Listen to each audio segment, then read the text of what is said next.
જય માતાજી મિત્રો, સ્વાગત છે આજના નવા વિડીયોમાં। આજે તારીખ છે 11/8/2026 ને ઘણા બધા મિત્રોની કોમેન્ટો આવતી હતી કે હાલમાં દાંતીવાડા ડેમની સપાટી કેટલી છે અને દાંતીવાડા ડેમના અવનવા વિડીયો લાવો।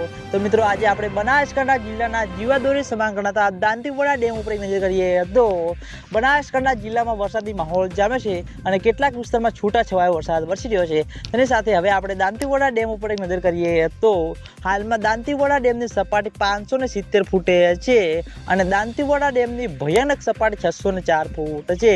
અત્યાર સુધીમાં દાંતીવાડા ડેમમાં પાણીનો સંગ્રહ 26% ભરાયેલો છે, એટલે કે મિત્રો કહીએ જ ના કહેવાય। આ ભર ચોમાસે મિત્રો દાંતીવાડા ડેમ ખાલી પડ્યો છે, તેના લીધે ખેડૂતો મિત્રોના મનમાં ચિંતાલાયક પ્રશ્નો પાછા જોવા મળી જશે કે શું દાંતીવાડા ડેમમાં પાણીની આવક શરૂ થશે કે નહીં, અને દાંતીવાડા ડેમમાં પાણીની આવક શરૂ નહીં થાય તો આગામી દિવસોમાં ઘણી બધી મુશ્કેલીઓનો સામનો કરતો પડતો જોવા મળશે।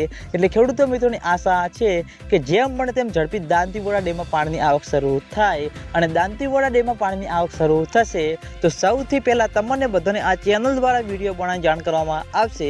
એટલે તમે બધા અમારી ચેનલ ઉપર નવા હોય તો વિડીયોને લાઇક કરી દેજો, કોમેન્ટ કરી દેજો અને ચેનલને સબસ્ક્રાઈબ પણ કરી દેજો, જેથી કરીને અમે દાંતીવાડા ડેમ અને બનાસ નદીના અવનવા વિડીયો લઈને આવીએ તો સૌથી પહેલાં તમને બધાને ખબર પડી જાય। તો મિત્રો જય માતાજી।